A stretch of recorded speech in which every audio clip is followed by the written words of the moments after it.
I never thought a simple HOA dispute would turn my life upside down. But standing up to Karen Whitmore's petty semi-truck blockade didn't just make me an enemy of the HOA, it put me in the crosshairs of a criminal empire operating right under my nose. I slammed on my brakes so hard my groceries flew off the passenger seat. Blocking my driveway was a massive yellow semi-truck, parked diagonally like a barricade. My beautiful lakefront view was completely ruined. After a 14-hour drive back from visiting my sick mother, this was the last thing I needed. My stomach churned as I grabbed my phone and snapped a few pictures. This had Karen's fingerprints all over it.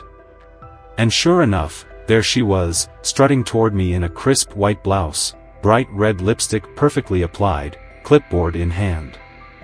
Karen always carried that damn clipboard, wielding it like a scepter of power over the neighborhood. "Oh, good, you're back," she called out, waving with the fake enthusiasm of a mall greeter who hated their job. "What the hell is this?" I demanded, pointing at the truck. Karen's smile hardened. "After careful review, the HOA board has determined that your driveway violates Section 7.3 of our bylaws. It's 6 inches wider than permitted and the wrong shade of concrete." She tapped her clipboard with a perfectly manicured nail. "We voted last night to block access until you bring it into compliance." My jaw dropped. "With a semi-truck? You can't be serious." Her expression barely changed, except for the smallest flicker of amusement in her cold blue eyes. She loved this. "Rules are rules, Jim," she said with a saccharine smile. "Perhaps next time, you'll think twice before making unauthorized modifications." I hadn't modified a damn thing. This was exactly how the house was built when I bought it 5 years ago. My fingers curled into fists. I reminded myself to breathe, to not give her the reaction she wanted. "I want to see the paperwork. I'll have it sent to you within 10 business days as required by our procedures."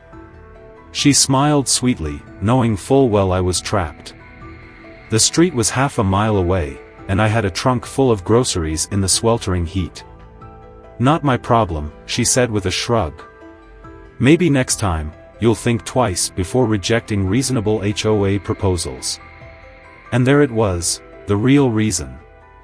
3 months ago, Karen and her husband Greg had pushed for draining part of the lake to build a private tennis court. As one of the few lakefront homeowners, I had spoken against it at the community meeting. They'd lost the vote badly, and Karen had held a grudge ever since. "This is ridiculous," I said. "You can't just block people's driveways because of personal grudges." Karen gasped, placing a hand over her chest like I'd accused her of burning down an orphanage. "I am simply enforcing the rules that keep our property values high, Jim," she said. "Unlike some people, I care about this community." As we argued, my neighbor Dan Carter walked over from his yard. He was retired military, a broad-shouldered guy with a no-nonsense attitude. The only person in the neighborhood who actually intimidated Karen. "Everything okay here?" Dan asked, arms crossed. Karen's fake smile snapped back into place. "Just handling HOA business, Dan. Nothing to worry about." Dan glanced at the truck, then at me. "Seems like an extreme measure for a driveway violation." "Tell me about it," I muttered. Karen clutched her clipboard a little tighter. "The board's decision is final. The truck stays until compliance is achieved." With that, she turned and marched back to her house across the street, her heels clicking like a gavel slamming down in a courtroom. Dan waited until she was out of earshot. "They've gone too far this time," he muttered. "That truck's been here since dawn. And I caught Karen taking photos of your property yesterday while you were gone." A chill ran down my spine. This wasn't just some petty HOA power trip. Something bigger was going on. I unlocked my phone and pulled up my security footage. At 5:30 a.m., the truck had arrived. Karen had directed the driver herself, ensuring it completely blocked my access. But that wasn't the part that made my stomach drop. At midnight the previous night, Karen hadn't been alone. A man in a dark suit, one I had never seen before, had been walking my property line with her, pointing at my dock, taking notes. I suddenly had a very bad feeling. The next morning, I woke to the sound of muffled voices outside my window. Pulling back the curtain, my stomach twisted. A group of 5 neighbors stood in my yard, gathered around the semi-truck, pointing at my house while Karen stood at the center of them, clipboard in hand, nodding dramatically as she spoke. I couldn't hear her words, but I didn't need to. She was putting on a show. I grabbed my coffee and pulled up my security footage from the night before. The suited man had returned at 3:00 a.m. This time, he had a flashlight, carefully examining my dock from different angles. What the hell was he looking for? And why had Karen brought an outsider onto my property in the middle of the night? A notification pinged on my phone, an email from the HOA board. Subject, multiple violations requiring immediate action. I opened it, already knowing it would be bad, but my jaw clenched when I saw the list. 12 violations, each carrying a $100 per day fine until resolved. Everything from unauthorized vegetation to improperly stored garden tools. My hands tightened around my coffee mug. This was personal. The doorbell rang. I opened it to find Dan Carter, looking pissed. He shoved a flyer into my hands. "They're handing these out everywhere," he said, voice low. I looked down. Property values at risk. Don't let one bad neighbor ruin Willow Creek Estates. Underneath was a poorly photoshopped image of my house, darkened to look run down. My name wasn't on it, but everyone would know exactly who they were targeting. "They're turning the whole neighborhood against me," I muttered. Dan nodded grimly. "And Greg Whitmore's been going door to door telling people your illegal modifications could drop home values by 15%. People are scared." I exhaled slowly, my heartbeat pounding in my ears. "I need to fight back." Dan hesitated, then said, "My daughter Emily works at the county records office. If you think something shady's going on with the HOA, she might be able to help." I didn't hesitate. "Call her." While Dan stepped away to make the call, I dug through my moving boxes in the garage, looking for my closing documents. It took nearly an hour, but I finally found them, ***, the original blueprints of my home, showing the driveway was legally built ***. Just as I was about to take pictures, my phone buzzed again, an unknown number. I hesitated, then opened the message. "Be careful. The HOA is not what it seems. Check the financial records ***. A shiver ran down my spine. Who the hell was watching me? A second later, Dan came back. "Emily found something weird," he said. "HOA financials are supposed to be public, but she tried logging in and got an access denied message.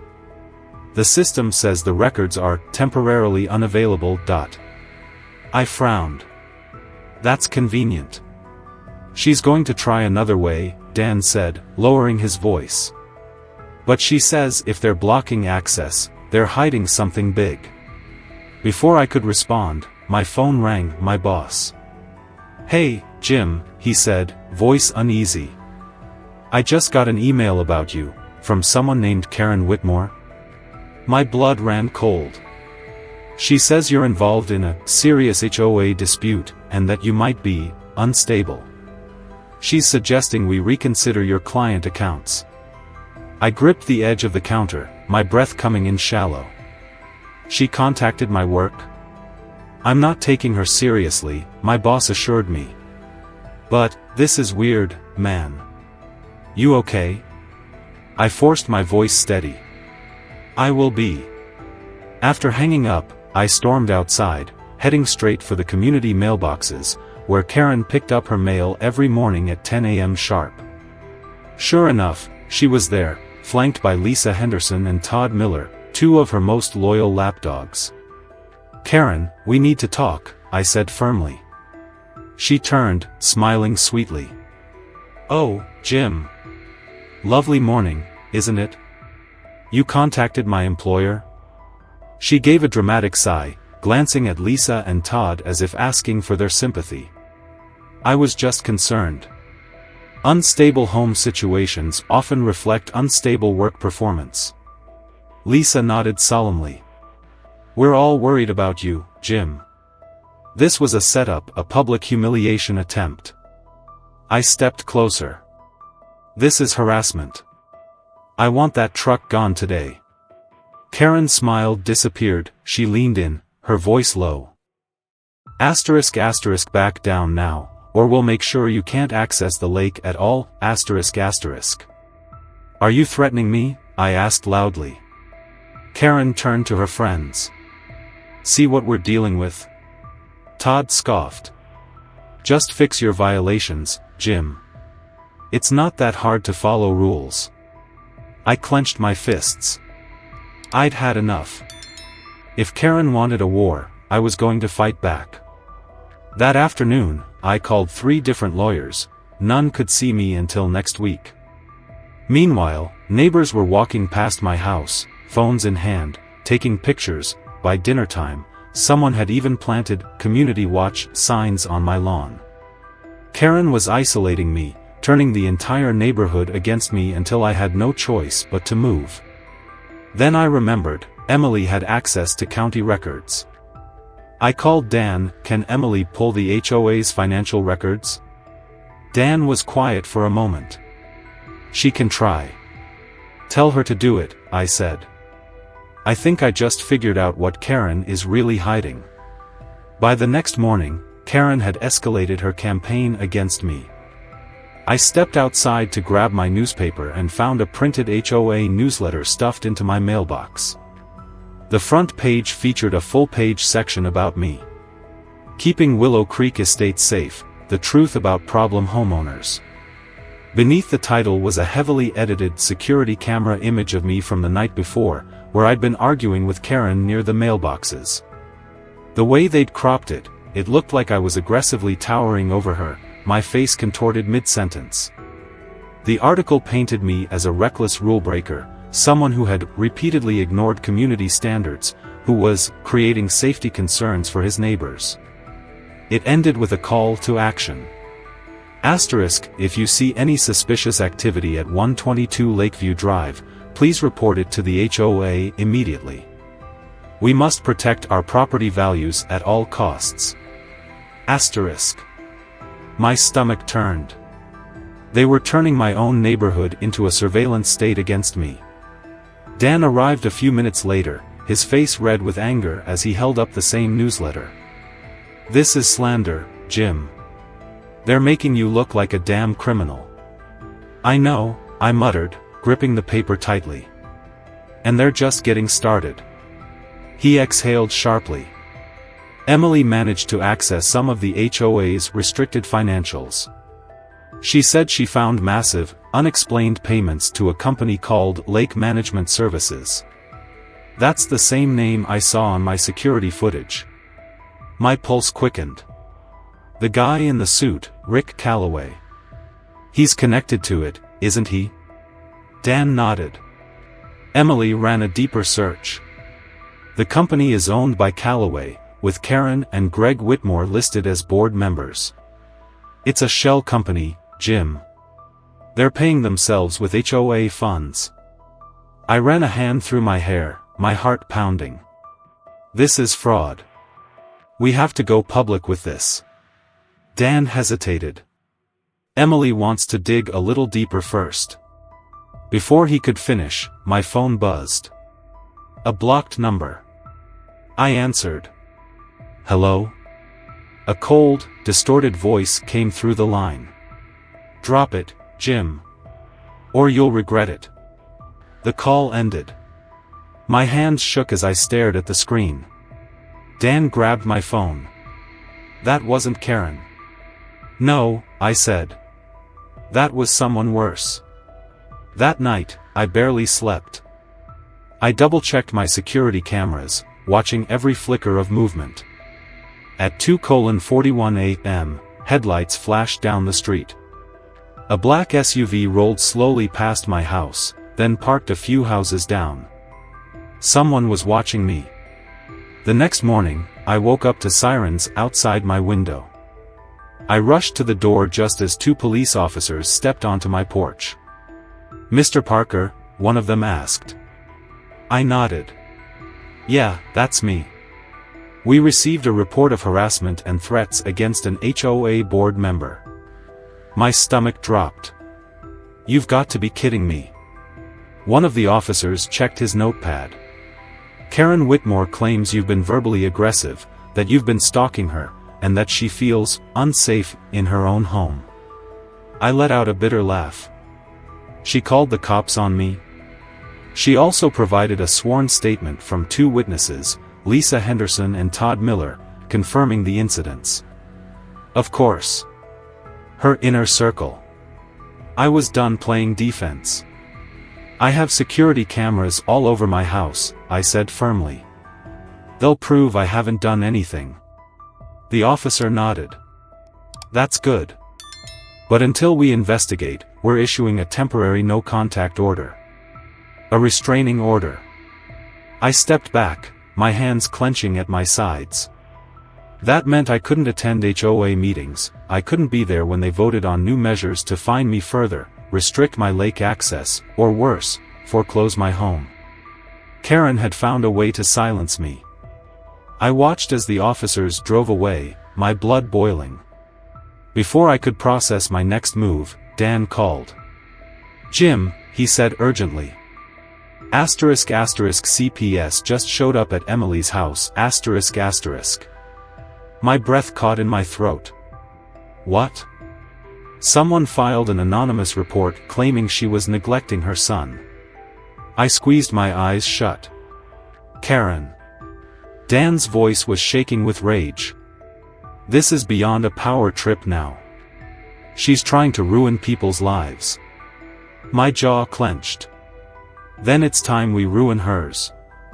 That evening, I parked a few streets over, avoiding the increased community watch patrols outside my house. I snuck through the backyards until I reached Dan's home, where Emily was already waiting. She had a stack of printed financial statements spread across the table. "These," she said, pointing, "are the monthly payments to Lake Management Services, $55,000 a month. But here's where it gets worse." She flipped to another document. Over the last 2 years, the HOA has foreclosed on 3 other lakefront homes. All 3 were later purchased by shell companies linked to Rick Calloway. My stomach churned. Karen wasn't just bleeding the HOA dry. She was forcing out lakefront homeowners so Calloway could buy up the properties. And my home? My dock? I was next. I pushed back from the table. "We need to get this in front of everyone." Emily hesitated. "Karen still has a stranglehold on the board. Even if we present this, she'll find a way to shut it down." Dan frowned. "Then we go above her." I turned to Emily. "Does the county fraud department take anonymous tips?" She smiled. "Absolutely." I exhaled. "Then it's time we make some noise." As I prepared to leave, my phone buzzed again. Unknown number. I clicked the message open. *, cancel the meeting tomorrow. Or your house burns down. *. I held the screen up to Dan and Emily. Dan let out a low whistle. That escalated quickly. Emily was already typing. "I'm forwarding this to the FBI." I swallowed hard, staring at the threat, at the burning fuse of war Karen had lit against me. She thought she was untouchable. She was about to find out how wrong she was. By morning, I had barely slept. Every sound outside my house sent a jolt through my system, and I kept my panic button, the one Agent Matthews had given me, clutched in my hand. Karen had already proven she wasn't afraid to weaponize the law, the community, and even people's livelihoods to destroy me. Now, she was resorting to outright threats. I wasn't about to wait for her to make good on them. By noon, I was sitting across from Agent Sarah Matthews in an unmarked car parked 2 streets away. She was flipping through the financial documents Emily had uncovered, her sharp green eyes scanning every page with an intensity that made my stomach tighten. "This is worse than I thought," she muttered, finally looking up. "We suspected fraud, but this is an organized real estate takeover." I clenched my fists. "So you'll arrest her?" Matthews sighed. "Not yet. We need more than financial discrepancies. We need solid proof that Karen, Greg, and Calloway knowingly engaged in illegal activity. Bank records help, but fraud cases can drag out for years." I exhaled sharply, shaking my head. "I don't have years, Agent Matthews. Karen is isolating me, bankrupting me, and now she's making threats. I just got a text saying my house will burn down if I don't cancel the meeting." Matthews' expression darkened. "You're in real danger, Jim. If they sent that message, it means they're getting desperate. That's good for us. Desperate people make mistakes." I raised an eyebrow.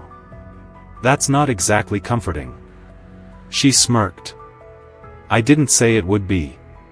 Before I could respond, her phone buzzed. She glanced at the screen, then cursed under her breath. "What?" I asked. Her jaw tightened. "We intercepted a message from Calloway. He knows we're onto them." She looked at me, eyes serious. "And he's coming here." A cold weight settled in my stomach. "When?" "Tonight." My fingers tightened around my phone. "Then we don't have time to wait. We expose Karen and Greg before they can do any more damage." Matthews studied me for a long moment, then finally nodded. "All right. We'll let the community meeting happen. But we'll have agents in the crowd. If Karen or Greg make a move, we take them down." A flicker of something dark passed through her eyes. "But Jim, be careful. Karen isn't stupid. If she realizes she's about to lose, she won't go down without a fight." She didn't have to tell me twice. I left the meeting with my heart pounding, my mind racing through every possible worst-case scenario. I had spent weeks being on the defensive. Now, finally, I had the chance to fight back. But I should have known that Karen wouldn't let me have the last word. As I pulled into my driveway, my stomach sank. A moving truck was parked outside the Miller house across the street. Todd Miller was packing boxes into the truck at a furious pace while his wife stood nearby, clutching their son's hand. Even from here, I could see tears in her eyes. I stepped out of my car and jogged over. "Todd, what's going on?" He hesitated, glancing over his shoulder like someone might be listening. "We're leaving." "What?" I frowned. "You just listed your house last month."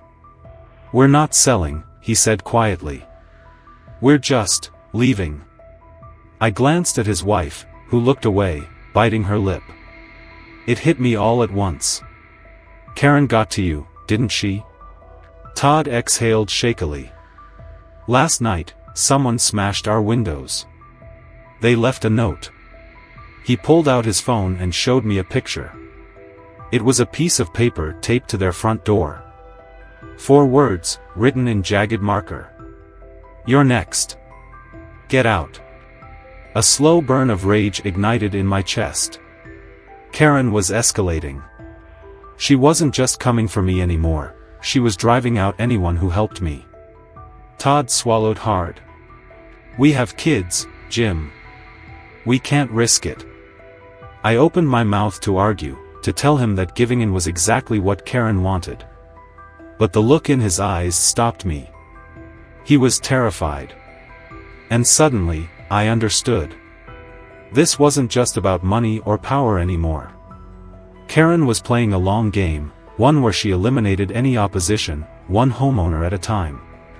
And she was winning. I turned back to my house, jaw clenched. No. Not this time. If Karen wanted to fight, I was damn well ready to burn her empire to the ground. By the time the community meeting started, the room was packed. More people had shown up than for any HOA gathering in history. Even families who had moved away had returned, eager for justice. Karen stood at the front, clipboard in hand, her usual smug confidence on full display. But for the first time, I saw something else in her eyes: uncertainty. She knew. She could feel it. Her grip on this neighborhood was slipping. I stepped up to the projector and connected my laptop. The first slide appeared on the screen: bank statements, forged invoices, fake maintenance fees, all leading to Karen, Greg, and Calloway. A murmur rippled through the crowd. I turned to face them, keeping my voice steady.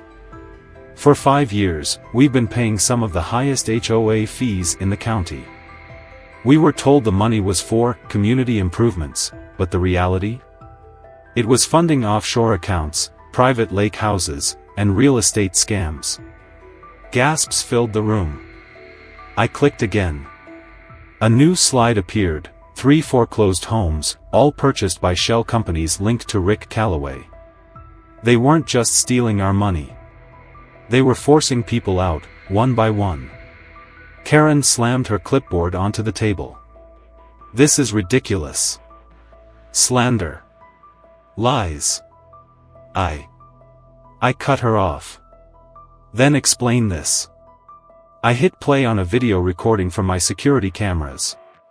Karen's voice echoed through the speakers: if anyone sees the lake deliveries, we're finished.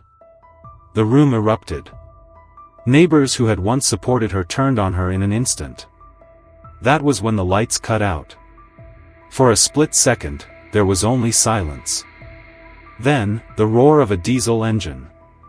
Headlights beamed through the windows. I spun toward the entrance. The same semi-truck that had blocked my driveway was barreling straight toward the community center. People screamed, scattering for cover. But before impact, blinding red and blue lights flooded the parking lot. FBI vehicles appeared from nowhere, blocking the truck's path. The semi swerved, tires screeching, and crashed into a retaining wall. Agents swarmed the vehicle, yanking Rick Calloway from the driver's seat. He fought, but it was over. Karen and Greg made a break for the exit. Not so fast, Agent Matthew said, stepping in front of them, badge in hand. Karen's face turned pale. Karen Whitmore, Matthews said coolly. You're under arrest. The room erupted in cheers. Over the next few weeks, the truth unraveled completely. The FBI dismantled the smuggling tunnels beneath the lake, froze Karen and Greg's accounts, and retrieved nearly $2.3 million in stolen funds. Every illegally foreclosed home was returned. Karen lost everything. Her house was seized.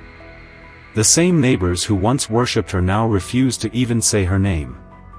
And in one final stroke of poetic justice, the community voted to rename the park she had built after me. 6 months later, I sat on my unrestricted, legally compliant driveway, watching the sun set over the lake. Kids played in the water, families barbecued along the shore, and for the first time in years, there was peace. Karen had spent years building a kingdom of fear, power, and control.